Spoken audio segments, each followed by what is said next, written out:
Support for Steppin Out comes in part from the Kristovich family in honor of Mary Lou and Bill Kristovich. This program is sponsored in part by the Eugenie and Joseph Jones Family Foundation, a local foundation proud to support the arts and culture in the greater New Orleans area.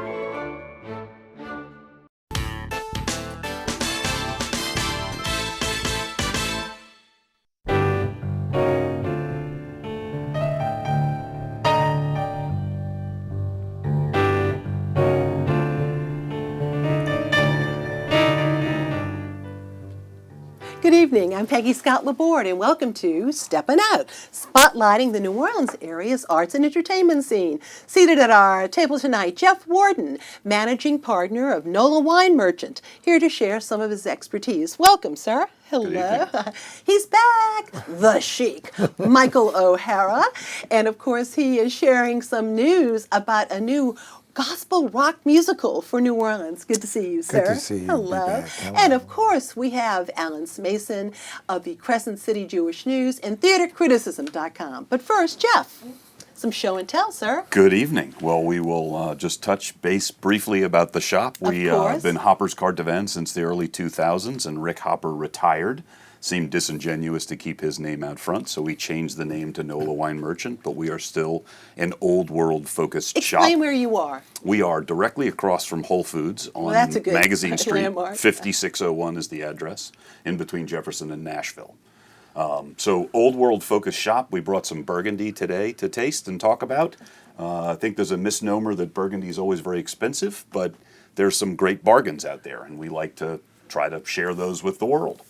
The first one we'll taste is this Joseph Drouhin. It is a Macon Boussier, so it comes from the region called the Côte Chalonnaise, a little bit south of Burgundy proper, and it's a large vineyard, but it's a single vineyard wall, Le Clos, and it's an old family-run domain that's now the 4 great-grandchildren run it. Clean, fresh, crisp, it's 100% Chardonnay. All right. And you get a nice, bright, lemony freshness in there. You get a little minerality on the palate, that little complexity that Burgundy delivers that I don't find in a lot of other Chardonnays. And this is just gorgeous with all the Lenten things we're supposed to be eating. Fresh fish, that little lemon citrus bit in there is like a dash of lemon with your food. It's a very food-friendly style. And I think good weight. Not too oaky. There's a little bit of wood there, and sells for $20 off our shelf. That's a deal. Yeah. That's a deal. All right. Good with chicken or veal too, maybe. Probably. Number Absolutely. 2. Okay. Number 2. This is from Maurice Eckhard. This is just a Bourgogne Pinot Noir, which just means it comes from Burgundy. But that can be misleading, and this is part of what we're supposed to do to demystify this. They are based in a more specific village called Savigny-le-Bon. So this is all Savigny-le-Bon fruit, which sells for $30 and up, but declassified because it's younger vines, or didn't measure up to their standards for the $30 version. Bright red fruit, very persistent. I think the strongest thing about this wine is how long you can taste it on your palate. Raspberries, bright red fruits, and it just lasts forever. In a minute, you'll still be tasting it in a good way. Right. And that retails at $22. Wow. So that is a very versatile and friendly bottle of Pinot Noir. Yes. And then lastly, we'll touch base. We didn't open this up, but this is from Savigny-le-Bon proper, the same village that Maurice Eckhard is coming from. This is Jean-Jacques Girard, and this is a Premier Cru single vineyard called Serpentier, which does not mean there's a lot of snakes in the vineyard. But that's the first thing everybody goes to. I thought that. It's a serpentine of streams that run underneath the vineyard that help make it unique. And this is very much in the same cut of bright red fruit that the Maurice Eckhard has, but deeper, richer, just more oomph behind it. And that retails at $47, so it's more of a treat and a luxury. But I'm assuming you have events at the wine shop on occasion as well. We do. What is your website? We are nolawinemerchant.com. It is under construction. We're basically a two-man gang. We've got 3 there, but 2 of us full-time, and it's a little hard to get some of the big projects done sometimes. And you've got Facebook too? We do. That is in the process still of becoming Nola Wine Merchant. Battling with Facebook to change a name is challenging. Yeah, absolutely. But Instagram, Nola Wine Merchant. That one's up and running. Okay, we've got that. Well, thanks for being here. This is Absolutely. a great overview. Thank you. And Michael, it is so good to have you back. And this is something totally different, even though you've done it before in Branson. Tell us about this. It's called Isle of Dreams, and it's based on the book of Revelation, but everybody's afraid of that. But it really is the last day of John the Revelator's life, and he's trying to finish his writing of the book of Revelation, and he goes into a dream state, and he relives his time with Jesus all the way up until the first half of the second act, where you see the crucifixion. It goes all the way through that. And then he wakes up from his dream, and then for the last 20 minutes, he dies and goes to heaven and meets up with the rest of the prophets, and he's crowned. Now, this is a family affair, isn't it? Yes, my 2 sisters and their husbands, and one of my sister's daughter are part of the cast, the original cast from St. Louis, and 2 others are coming in from St. Louis. And then I have John Otan, as you know. Sure, my pianist, president of my record. producer, Yes, record everything. producer. He's playing a role, I'll save that. That's pretty fishy. But also Sarah Burris. She was a runner-up for The Voice. She's playing the woman with the issue of blood. And then Mr. Tommy Timpany, who played for the Boogeyman, bass for the Boogeyman for 2.5 years, he's playing Jesus. And I play John the Revelator. Wow. Now, you also performed this in Branson for quite a few years? For 7 years in Branson years this ago. is another part of the chic here. Most Exactly. people locally don't realize that. I haven't unleashed this anywhere in 15 years. Now, you made the costumes too, I made all understand. the costumes and everything. Oh, wow. But Now, I wrote it with Robert Reich Johnson of Nashville, Tennessee. He wrote Where Does My Heart Beat for Celine Dion. And there's some pretty heavy hitters lyrically on Now, this. it's one performance only? One performance just to... Give us all the basics here. Okay. It's going to be at next Sunday, March 15th, at Jefferson Performing Arts on Airline. And it's at 3:30. And God just said make it free to everybody. So it's free admission to the entire. But if somebody Metroplex. wants to make a donation, they can, We're because going it's to a have fundraiser, huh? well, we're going to have take up a love offering at the end of it, and all of those proceeds goes to Ochsner Cancer Institute. So Yeah. if somebody wants more information, to your website or what's best? Go to Michael J. O'Hara on Facebook because you get daily updates and everything, but it is free, March 15th At Jefferson Performing Arts at 3:30 in the afternoon. On Airline. And come sing Isle of Dreams. Wonderful. Set up then what we're about to hear, the song. I am doing it in the third person, the song that Mary Magdalene sings to Jesus, and it's called Take Me to Jesus. And now it is time to see Michael O'Hara's original composition from his gospel rock musical and the song Take Me.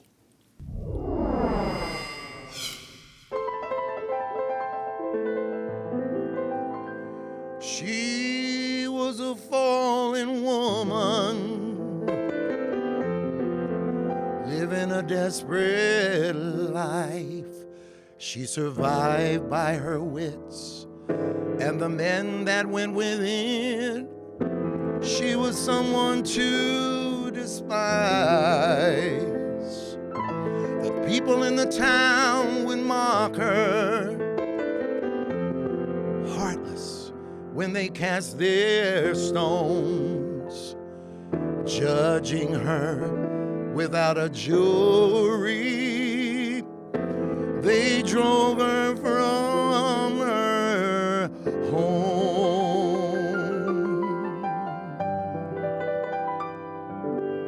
And she said, take me to Jesus.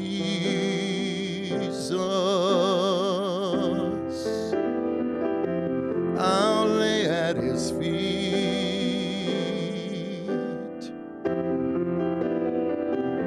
and beg for forgiveness.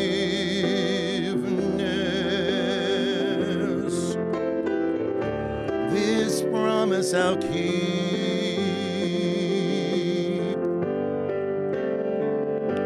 My spirit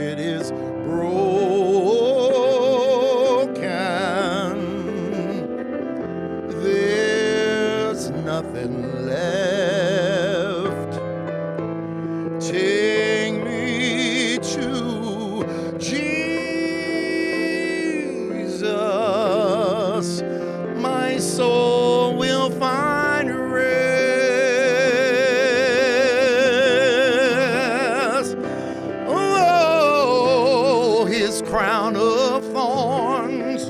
Her heart that's torn brings them together, 'cause they both been scorned. The cross he bears, the scars she wears, the lessons she's learned, and the faith she's earned. Just take me to Jesus. I'll lay at his feet and beg for forgiveness.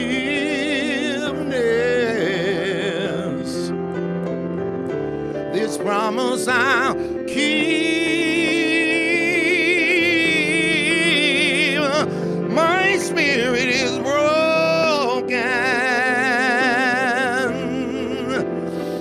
There is nothing left. Ooh.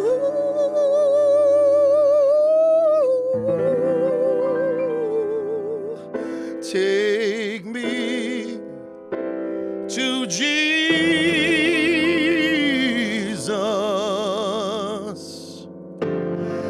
My soul will find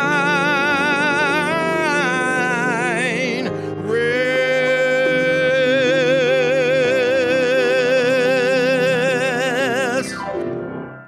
Whoa! How wonderful. Thank you, Michael. And New Orleans Magazine's quiz queen, Julia Street, has a question for us. Last time, Carolyn Elaine told us which two saints New Orleans traditions have ethnic celebrations for, my goodness, for each year, even though their feast days fall during the solemn period of Lent. We're talking about St. Joseph and St. Patrick. Now tonight's question. All right. This New Orleans version of a Sicilian sandwich was made famous by a store in the French Quarter. Name the sandwich in the store. Email your answers to steppinout@wyes.org. Our prizes: a year's subscription to Louisiana Life magazine. Tonight we have an apron with the message "Soy to the World" from our friends at wearablevegetables.com. We also have a pair of French Quarter walking tour tickets, and that's courtesy of the Friends of the Cabildo. Check their website for more information. The tours are also sometimes beyond the quarter, too. You can go to wyes.org/steppinout for our online calendar, including open hours at the Music Box Village, which of course includes musician-guided tours and culinary pop-ups. Visit musicboxvillage.com. Now, Alan. Well, March has come in like a lion, not weather-wise, but with a lot of news. Some of it very good, some of it not so good. First of all, the good news. The lovers of musical theater probably heard yesterday that there's going to be 7 extraordinary shows for the 21-22 season at the Sanger. And first of all, still playing on the Great White Way, and what should be up for several Tony Awards this year, and you can see me pointing my pin, is Moulin Rouge. That's the gigantic station with literally an elephant in the room. Also, a natural with its New Orleans-style traditional jazz is announced as Hadestown. That's the 2019 Best Musical that won last year, based on the Greek mythological tales of Hades and Persephone and Orpheus and Eurydice. Then probably my second favorite of all the shows last year that I saw, Ain't Too Proud, The Life and Times of the Temptations. You're going to want to see this. It's a fantastic musical. And then the remarkable Tootsie will be seen in dress and high heels with a great comedic book by Robert Horn. Bartlett Sher, by the way, staged an incredible, amazing My Fair Lady that played at Lincoln Center. It's coming to the Sanger. And for those of you that missed it last year, don't give up your shot, because Hamilton returns to the Big Easy again. And again, you know, for those of you who are still haunted by that box office disaster in the film, you'll be able to get your catnip again when Tim Rice and Andrew Lloyd Webber's Cats returns for the umpteenth time. But again, that's Broadway in New Orleans. Thank God it's coming here, and we're really glad to know that they're going to have those great shows here. Now, let's stay with the good news for a while, and that's because it's time to turn our attention to the Tennessee Williams New Orleans Literary Festival with some theater offerings. They'll be starting up again towards towards the end of the month on March the 25th, the day before Tennessee's birthday. This year, a new venue will be the Boberg Theater at 614 Gravier, an intimate but small space. That's in addition to the regular places at the Hotel Monteleone and, of course, the uptown location for the Lower Depth Theater, which is where the Tennessee Williams Theater Company's production of In a Bar of a Tokyo Hotel will be at Loyola. Now, let's start with some very welcome news. First off, Academy Award and Tony-nominated actress Kathleen Turner. She's coming here. She's coming down for a flurry of activities, including a master class for actors and a big Thursday evening set of readings. Saturday night, she's going to be interviewed by none other than Thomas Keith, who's a renowned Tennessee Williams scholar, about her career, which includes, of course, Body Heat, Prince's Honor, Romancing the Stone, and Peggy Sue Got Married, which is the one she got nominated for an Academy Award on film, and then A Cat on a Hot Tin Roof and Who's Afraid of Virginia Woolf on Broadway. Now, Augustin Carrero, who will be directing in a Tokyo Tokyo Hotel, he's doing a panel on experimenting with Tennessee, and is doing another that is titled Tennessee Williams 101 for the people who don't know much about Tennessee. Then Provincetown Tennessee Williams' theater festival, David Kaplan, will be taking part in several panels, but one that's really going to be interesting at the Boberg is him doing Das Wasser ist kalt. And actress Brenda Kern will be reading Mother Yaws. That'll be on both the Friday and Saturday offerings. And then playwright John Bigonnet leads a panel on New Orleans' melody, capturing the musicality of New Orleans in plays. That'll be with his friend and collaborator, M.A. Hayes. They're both joined with Augustin Carrero and our own native son, the Prince of Comedy, Ricky Graham, on Saturday afternoon. And A-May will join Beth Bartley, Janet Shea, and it's a piece that's directed by Lisa D'Amore, who you can see here with Beth and A-May in Becoming Blanche. This is just a smidgen of what you're going to see at the Tennessee Williams New Orleans Literary Festival, March the 25th through the 29th. Go to TennesseeWilliams.net. And I understand the theater class, the acting class that Kathleen Turner is doing, there's still some openings. Okay, so keep that up. Okay, that's a master class. Mm-hmm. And they did it at Provincetown last year, too. Okay, now for the bad news. One of the expected works that was going to be had with the Tennessee Williams New Orleans Literary Festival was the regional premiere of Steve Jockey's Reykjavik. That production was canceled, unfortunately. And the reason at Southern Rep, they explained yesterday, producing artistic director A.M.A. Hayes sent out a press release indicating they are in a major financial crisis at Southern Rep. Due to the costs of moving to their new location on Bayou Road and other spiraling costs that had not been anticipated, their costs went from $800,000 a year to $1.2 million, for instance. They have released all but their necessary staff, and they've started a GoFundMe page, a campaign with an emergency response, hoping to keep their doors open. Yeah. They need $350,000 by the end of the month. People, we have to help this cause out. Anything you can do would be appreciated. I will be more than happy to play disc as a DJ to raise money. I'll do whatever I can. This is as close to an equity house as we've got in New Orleans. They've done incredible work, especially with new plays, and it would be very unfortunate to see them have to shut down due to a lack of community support. We find time for community sports franchises. We find time for Mardi Gras. This is the arts. We really need to spend some money on that. Southern Rep's independent campaign is at charity.gofundme.com/Save Southern Rep. Again, charity.gofundme.com/Save Southern Rep. Okay. We wanted to say one more thing. I have to say about the complete history of comedy that's playing over at JPAS, a terrific trio of comic masters, Janie Heck, Allison Logan, and Bob Murrell, directed by Wayne Daguerpont. It's fantastic. Go see it. All the costume changes are about as fast and as furious as the Democratic candidates dropping out of the campaign. Okay, thank you. And now we wanted to let you know about our Artist Spotlight. We're going to be mentioning the work of soap opera star, artist, and part-time Arlenian Christian Jules LeBlanc. If you've never seen his amazing detailed of all of his work, but this time around, it's oysters. Wait till you see the oysters.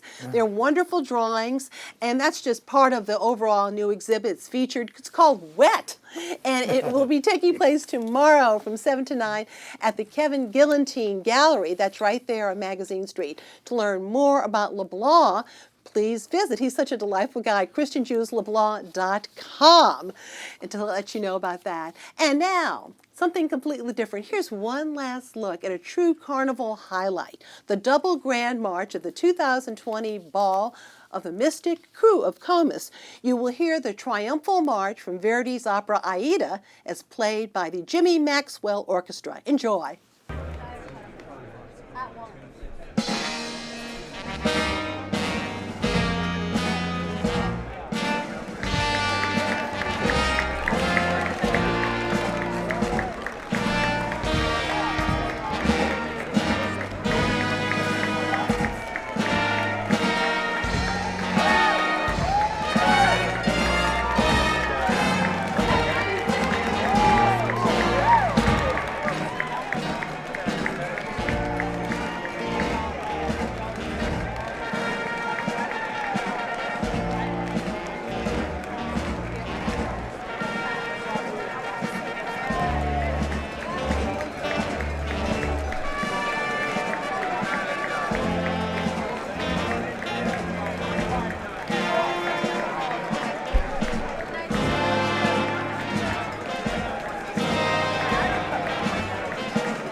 can purchase the DVD 4 hours and a few minutes after of the 2020 Rex Ball and the meeting of the courts of Rex and Combs. It's so beautiful, just $29.95. You can call 486-5511, or you can visit our online shop, WYES.org. But it's a real great compendium of course, that wonderful night. It's such a pretty program, and we were very fortunate to be able to broadcast it.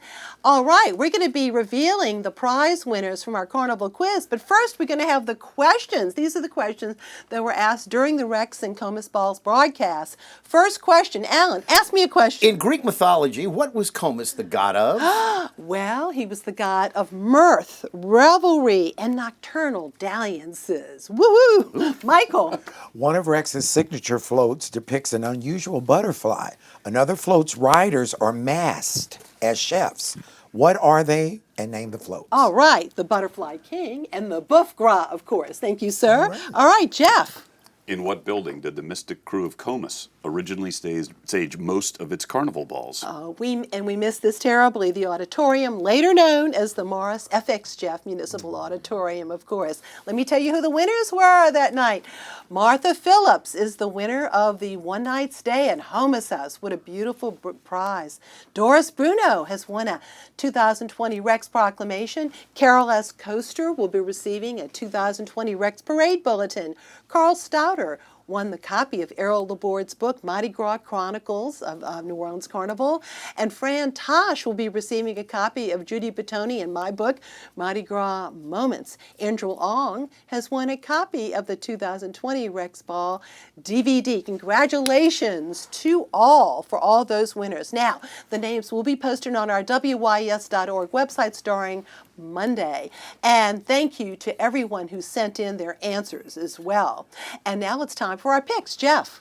I would just like to say we're open 7 days a week. We have almost 250 wines, $30 and under. Of that, 150 are $20 and under. We always have something open. Come see us. We'll help you pick out a gem. But my pick is for tomorrow, where I can't go because I'll be working, is Brass Fest in Louis Armstrong Park, 12 to 9, $10 to get in. Rebirth, you'll have, it looks like a highlight reel of brass bands in town, and the day's going to be beautiful. Sounds great. Michael. Well, besides Isle of Dreams, March 15th, next Sunday at 3:30, free to the public, you can see me perform as the torch singer at the Chop House Monday, Wednesday, and Friday, 6:30, and at Fleming's on Thursday nights, All right. How 5 much to fun 9. is that? Alan. So if your phone has a ringtone for your mother, as mine does, of the Imperial March, well, you know, you'll love this weekend's music offerings of the music of John Williams, probably the greatest living Hollywood composer and score writer. Star Wars, Superman, E.T., Indiana Jones, all created by this amazing genius. Don't miss it, March 7th and 8th, Saturday and Sunday. All right, and you can join us at WYES right here at our station located at 916 Navarre Avenue for our screening of the Masterpiece Theater. It's a sneak preview, World on Fire, and that is March the 18th at 6:30 p.m. There'll be a reception as well as wine and specialty cocktails. The screening will begin at 7:15 in the Paulette and Frank Stewart Innovation Center for Educational Media. Tickets are just $20 and you're helping WYES. Visit WYES.org/events to purchase. Thank you all so very much for being with us. Thank you. Thank you very, very much. And thank you for watching. Good night.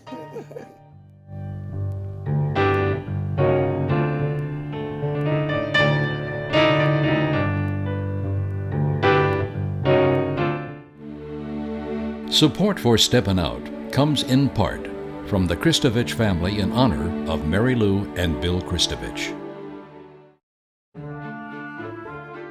This program is sponsored in part by the Eugenie and Joseph Jones Family Foundation, a local foundation proud to support the arts and culture in the greater New Orleans area.